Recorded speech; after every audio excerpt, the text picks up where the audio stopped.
Hello everyone, and welcome back to our look at Julius Caesar, our drama for the year. Today we're officially going to dive into the play itself, looking first at Act 1, Scene 1.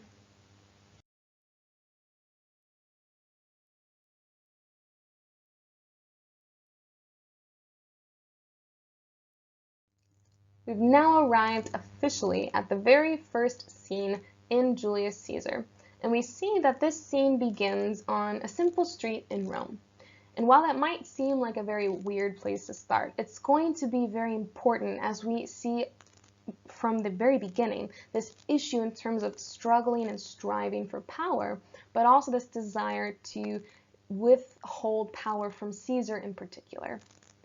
So the first thing we need to understand is that the play begins on February 15th, and this is also the religious feast of Lupercal, so an ancient Roman feast celebrating both health and fertility. Additionally, for Caesar, this is a special moment because he has returned from winning the civil war against Pompey. Remember, one of the other three members of the triumvirate that he co-led Rome with. So now Caesar has the door wide open to claim power solely for himself. So the scene is then going to open with a group of commoners celebrating the return of Caesar, and two tribunes of the people, Flavius and Morellus, former supporters of Pompey, are going to see this celebration and they are going to be furious. And the commoners then are going to, in the beginning, sort of tease Flavius and Morellus in terms of the words that they use, but it's going to end with showing us exactly how Flavius and Morellus sort of disband the commoners, so exert power over them, and begin to plot the downfall, in a sense, of Caesar.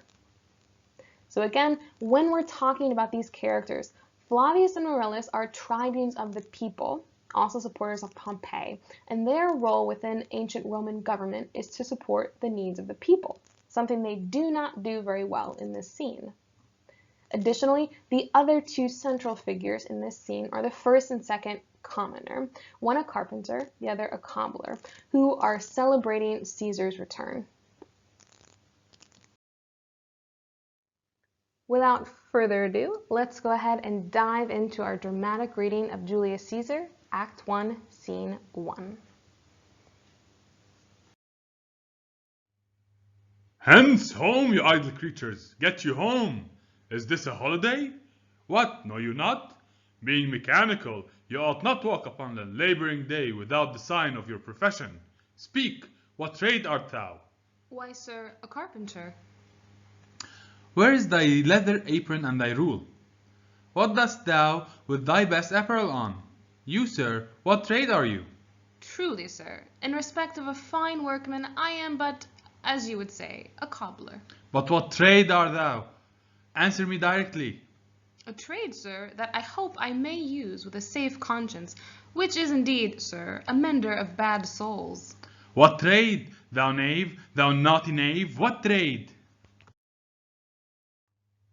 Nay, I beseech you, sir, be not out with me. Yet if you be out, sir, I can mend you. What mean'st thou by that? Mend me, thou saucy fellow. Why, sir, cobble you. Thou art a cobbler, art thou? Truly, sir, all that I live by is with the all. I meddle with no tradesmen's matters nor women's matters, but with all. I am indeed, sir, a surgeon to old shoes. When they are in great danger, I recover them. As proper men as ever trod upon neat's leather have gone upon my handiwork. But wherefore art thou in thy shop today? Why dost thou lead these men about the streets? Truly, sir, to wear out their shoes, to get myself into more work. But indeed, sir, we make holiday to see Caesar and to rejoice in his triumph. Wherefore rejoice? What conquest brings he home? What tributaries follow him to Rome, to grace in captive bonds his chariot wheels? You blocks, you stones, you worse than senseless things, O you hard hearts, you cruel men of Rome! Knew you not Pompey? Many a time and oft have you climbed up to the walls and battlements, to towers and windows, yea, to chimney tops, your infants in your arms, and there have sat the livelong day, with patient expectation, to see great Pompey pass the streets of Rome. And when you saw his chariot but appear, have you not made a universal shout, that Tiber trembled underneath her banks, to hear the replication of your sounds made in her concave shores?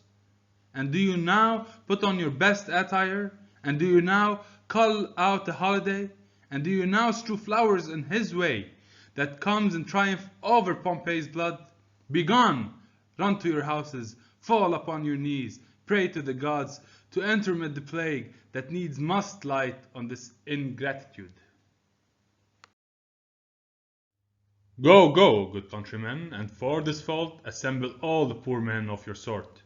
Draw them to Tiber banks, and weep your tears into the channel, till the lowest stream do kiss the most exalted shores of all.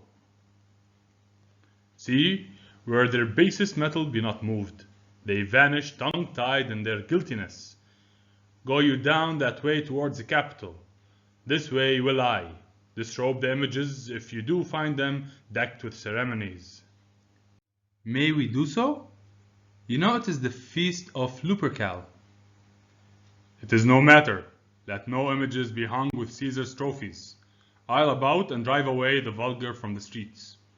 So do you too, where you perceive them thick. These growing feathers plucked from Caesar's wing will make him fly an ordinary pitch. Who else would soar above the view of men and keep us all in servile fearfulness?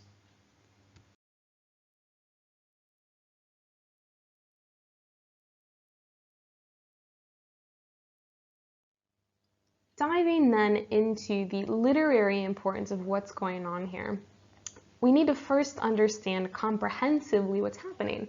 So we have these two higher ranking members of society, Flavius and Morellus, these two tribunes of the people. And they run into this group of commoners, and two of them are going to speak to them specifically, because Flavius and Morellus are really concerned about why are they even outside, not dressed in the attire that's appropriate for their work, right? It'd be like when you walk into school, hopefully someday in the very near future, and you don't have your uniform on. One of your teachers, maybe Dr. White, might ask you, why aren't you wearing the proper attire? And this is essentially what's going on here. And in ancient Roman society, this is important because your clothes were a sign of who you were and what you did. Right? We're going to notice when I start to show you scenes of how this play is acted out, that people are designated into their social classes and their ranks based in part upon what they wear. And so Flavius and Morellus are simply concerned about, why are you out? One, why aren't you at work? And two, if you are out, why are you not wearing things that are appropriate for your professions? So now that we understand comprehensively what begins this entire argument that we're going to unpack, we need to understand some of the basic literary elements going on. And the first is this. We continue to see the use of blank verse. Remember, blank verse is simply unrhymed lines of iambic pentameter. Iambic pentameter being that meter, right, from poetry that Shakespeare is famous for writing in. And one of the things that I hope you picked up on your own is that there's a very different beat in terms of how Flavius and Morellus speak and how the first and second commoners speak. Think about it for a minute. When we look at the speech of Flavius and Morellus, it has that beat classic to iambic pentameter. What trade, thou knave, thou naughty knave, what trade? Right? But let's look for a second at what the first carpenter says, his very first line in the scene. Why, sir, a carpenter? This doesn't fit into iambic pentameter, nor does the second commoner's speech. Truly, sir, in respect of a fine workman, I am but, as you would say, a cobbler. And so we see that iambic pentameter, and specifically this blank verse, the fact that you have iambic pentameter that does not rhyme, is used solely for characters who are of higher rank. This is one of the things that Shakespeare does in a number of his plays to distinguish who is in the higher class of society and who is beneath, right? The next thing that I want us then to look at is what then does the first and second commoner, what speech do they use? And they simply use prose. So they're going to speak like you and I would speak. And in their speech, we begin to see what their trade is. Remember, this is the question that is being asked of them by Morellus and Flavius. And the first commoner is going to say that he is a carpenter. A carpenter simply being someone who works with wood, carpentry, right? And Morellus then is going to ask him, where is your leather apron and your rule, I mean your ruler? So again, he's asking, if you are a carpenter, as you say you are, why don't you have the tools of your trade with you? Why don't you look like a commoner? And we're going to see the second being asked, or the same, being asked of the second commoner, and he is going to tell us that he is a cobbler. And this is where the hilarity of the second commoner begins. Really, guys, you need to dive into the deeper hidden meaning of what's being said in order to understand why this is so funny, why viewers back in Shakespeare's time would have been rolling on the floor by the end of this scene. And we begin to understand that in understanding, what does a cobbler do? What is that? So for those of you who are food inclined like myself, right, a cobbler is a yummy, tasty dessert. Not what he's talking about here. So when we're talking about Shakespearean English, that ancient, archaic English for most of us, a cobbler then would be a shoemaker. And this is a term that we still often use today. And on the second thought, though, it has that other meaning. So on a literal level, right, it's someone who makes and repairs shoes. But in Shakespeare's time, it also would have been seen as someone who's an amateur at what they do, right? Someone who is not professional.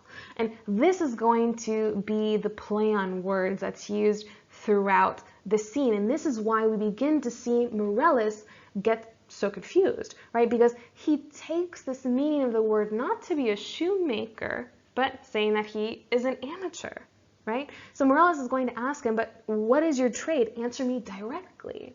And this is going to be the first instance where we see the commoners being placed in a position of having higher intelligence than the tribune of the people characters, Flavius and Morellus. And note, this would have been something that, in particular, the lower class people of Shakespeare's time would have enjoyed, because it's the higher class being displayed on the stage as imbeciles, really. And here, when we see the word trade, this is simply Morellus again asking, what is the occupation of the second commoner? And again, this is how we know as an audience why Morellus is really ignorant in terms of what he is saying. And the second commoner is going to take this ignorance and run with it. And so he begins with these lines. A trade, sir, that I hope I may use with a safe conscience, which is indeed, sir, a mender of bad souls. So here, the second commoner, again, he's not coming out directly and saying what he is. He's enjoying getting to poke fun at Morellus, because as someone in the plebeian class, it wouldn't have been something he would ordinarily have been able to do. And so here we see another pun being used, that souls here, he means it as the bottom of your shoe, right? Meaning, yes, he's a mender of shoes. But remember, they're not reading these things to one another. They're having a conversation. And so we see that this soul, S-O-L-E, sounds exactly the same as S-O-U-L. We call this in English a homonym. So two words that, although can be and usually are spelled differently, sound the exact same. And this is where the pun comes in. So Morellus, again, thinking that the commoner is not being direct with him, says, "What trade, thou knave? Thou naughty knave, what trade?" And here we're introduced to a brilliant insult back in Shakespeare's time. And this is the word knave. And if you take a look at your textbook, remember those footnotes that we talked about are going to be hugely important in helping you understand the play. And here a knave is someone simply who's wicked or sly. And so Morellus' son is thinking that the commoner is being tricky with him on purpose. And in a sense, he is, right? He's taking advantage of Morellus's ignorance. So two key things to note here. So one, Flavius and Morellus clearly look down on the commoners, and you can see it in their speech, right? One, why are you outside not dressed in your work clothes, right? As if the only thing they can be doing on the streets is working. And two, asking them, why do you have your best apparel on? So think about it today. You would be shocked if you went out in the street and someone asked you why you were wearing what you were wearing. Right? We have this idea of personal freedoms and liberties, but this didn't exist back in ancient Rome, not for the lower class. And the second thing we're going to see is that in actuality, although Morellus and Flavius look down upon the first and second commoner, it is in fact Morellus who is very ignorant in terms of what's really going on in this exchange. He completely misses the verbal irony going on. Taking a look again at the next set of lines, and we again continue to see that blank verse is reserved specifically for these upper class characters, whereas prose is reserved for the lower class. And so the second commoner is going to continue to basically run on with these puns in terms of shoemaking. And this is going to get Morellus incensed, right? Angry beyond belief. What meanst thou by that? Meaning, what do you mean by that you can mend me? Mend me, thou saucy fellow. And here again, we see this new word, this saucy term. And again, that is another term used by Shakespeare and just meaning someone who's really disrespectful. You can also say someone who is very rude in their speech. And here, again, the second commoner, rather than backing down, notches it up a bit. Why, sir? Cobble you. And here, again, we can have this second meaning, cobble meaning to beat someone. And perhaps this is what Morellus would have taken him to have meant until Flavius steps in. And Flavius finally understands. You are a shoe mender, aren't you? And here is where we finally see that someone gets it, right? Clearly not Morellus. And the second commoner continues, and he now knows and has been very forthcoming with what his occupation is, but he continues to lay on these puns. And the first that we're going to see is the use of the word all. And again, this finds its comedy in being spoken aloud, not in being read. Truly, sir, all that I live by is with the all. So this would have been a tool specifically for shoemakers to use. But what word does it also sound like? All, meaning all people. And so here he's saying that he lives with all, meaning with the majority of Roman society, with the plebeians. And again, he continues to be very saucy, right? I meddle with no tradesmen's matters, meaning I don't get in the matters of tradesmen in particular, people who work with their hands for a living, right? Nor women's matters, right? So he doesn't get involved in things related to women, right? So we think that he minds his own business, but then he continues, but with all. So again, you have these contradicting statements in the same sentence, and this is what makes his speech so, at one point, confusing, right? So he's saying he doesn't mess with, but he does. But this is the point, right? He's trying to mess with Morellus and with Flavius. Again, he continues, I am indeed, sir, a surgeon to old shoes, right? So here we see this use of a metaphor, right? Saying that he essentially is a doctor in repairing shoes. So again, amping up and making more glorious his profession. When they are in great danger, I recover them. Again, painting himself as a hero. As proper men as ever trod upon meat's leather, meaning high-class men who walk upon shoes that are made with high-quality leather, this neat leather, have gone upon my handiwork. And here he's claiming, yes, that people that you see on the streets, people you sit next to in government, Flavius and Morellus, I repair their shoes.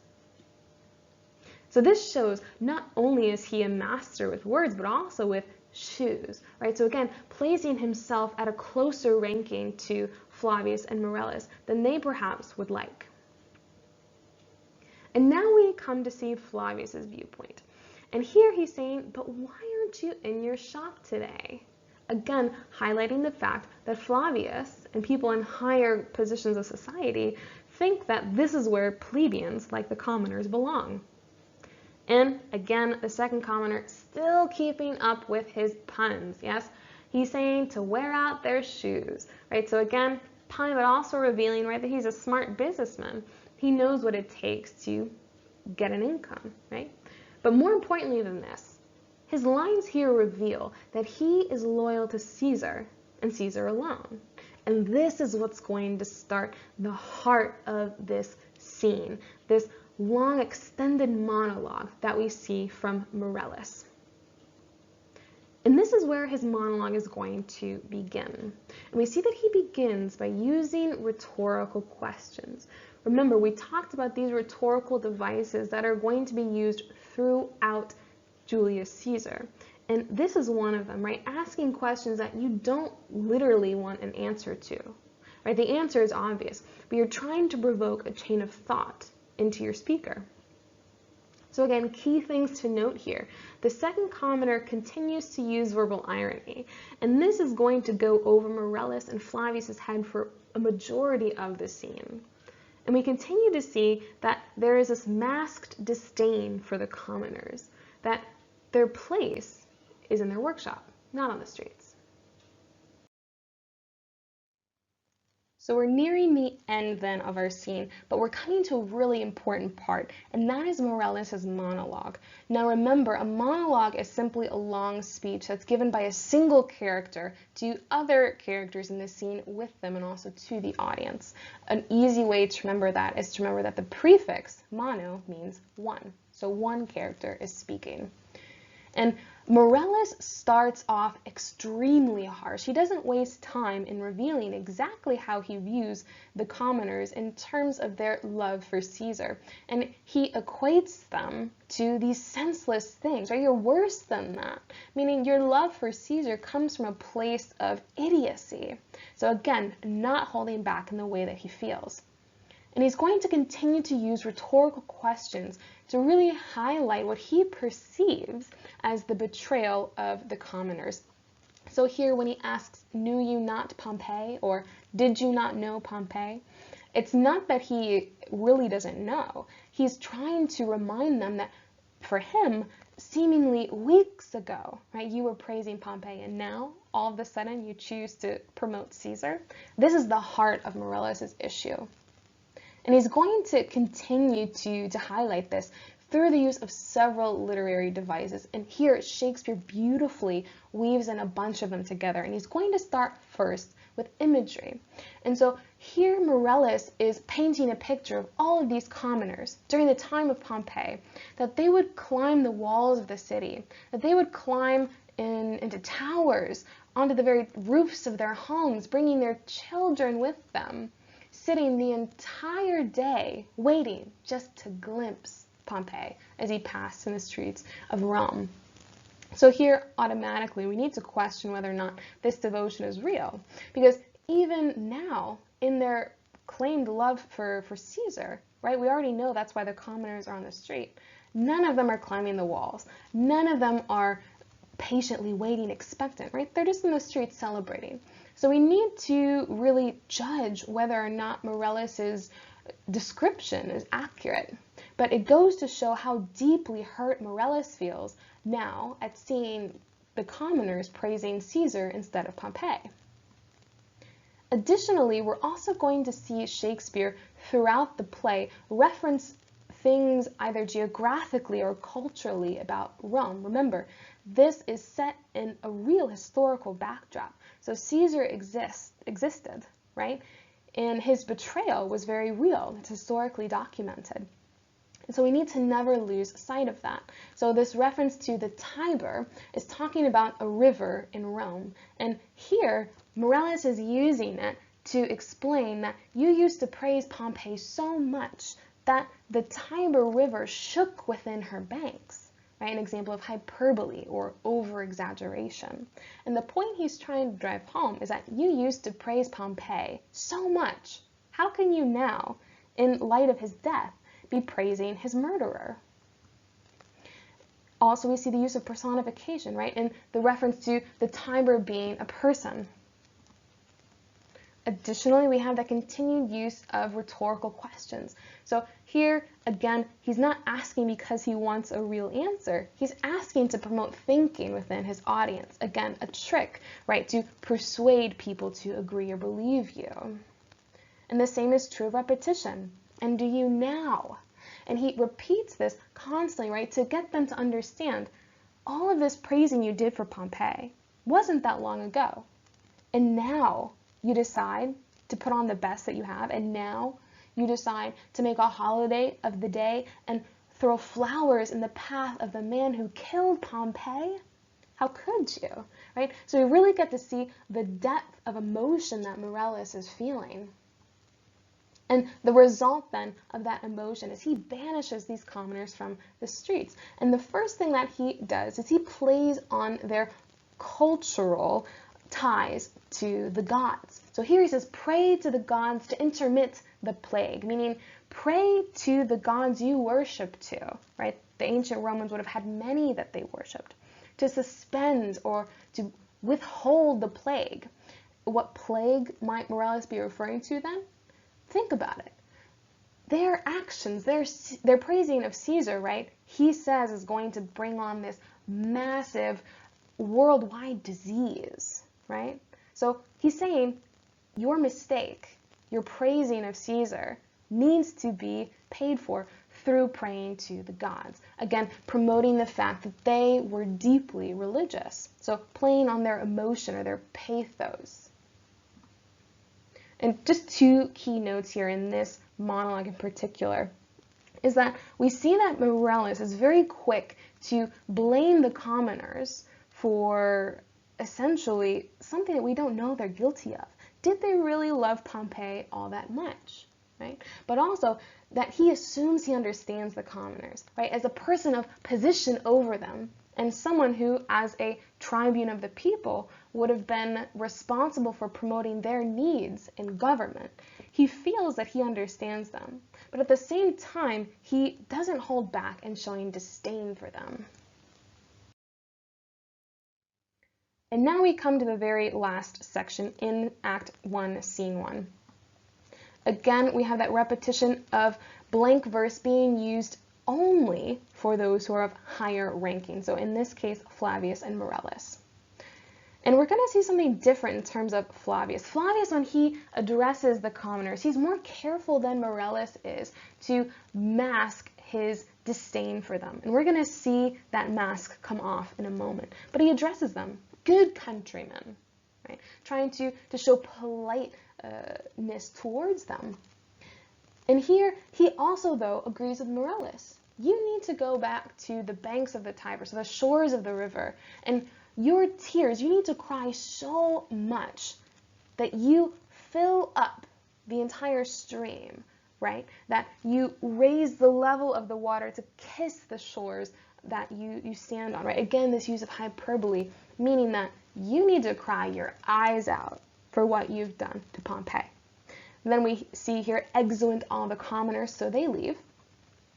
And now we finally get to see what Flavius really thinks of them, right? Isn't that part of, unfortunately, sometimes human nature, that oftentimes people don't say what they think of you to your face, right? Only when you leave. And here we see that Flavius has no love for the commoners. See where their basest metal be not moved. This use of the word metal then to describe this belief that they would have had back in Shakespeare's time and certainly in Roman times, right? That this would be in reference to your character, the metal that you have. We oftentimes use this today, right? Show metal in what you do. And so here he's saying that really their innermost being is not made up of great stuff. Additionally, he views them as guilty. Again, something that he shares in common with Morellus, the fact that he automatically assumes what he thinks of the commoners as true, that he understands them because he's in a position of power over them. And here, finally, though, we get to see something that's going to get Flavius and Morellus in trouble later on. And Flavius talks to Morellus, and he says, where we see these statues or these images of Caesar, or really of other people around in the city, gods, right? Where we see these statues of gods or important figures dressed with festivities, we need to disrobe them or remove them, right? So meaning to remove any wreaths or flowers that are strewn on them, because these are signs of celebration of Caesar. And Morellus is going to ask a very good question. May we do so? You know it is the feast of Lupercal. And so during this time, Morellus and Flavius, as people in the government, would have well understood that what they were about to do is illegal. But we see that Flavius really doesn't care about the legality. His hatred for Caesar runs so deep that he is willing to risk it. And something that we're going to see again throughout the play is this power play, this power struggle. And we even see it here between Morellus and Flavius and the commoners, that they look down upon them and they feel that it's their right to do so. When he refers to remove the vulgars from the street, he's talking about people, right? So again, showing a severe lack of respect for people that they're supposed to represent. Again, ordering Morellus, as you walk down the street and you see the streets crowded or you perceive them thick, remove the people. So again, hoping and seeking to do everything in their power to end the celebration of Caesar. And here, this is a metaphor that I really want everyone to be aware of, because one, it's beautiful, but also it's going to kickstart the entire scheme against Caesar. And Flavius says this: these growing feathers plucked from Caesar's wing will make him fly an ordinary pitch. Who else would soar above the view of men and keep us all in servile fearfulness? So here, Flavius is linking these commoners and their support to feathers in the wing of Caesar. And he's saying that if we do not remove these supporters, and Caesar's allowed to see how much the people love him, he will arrogantly soar and rule above us.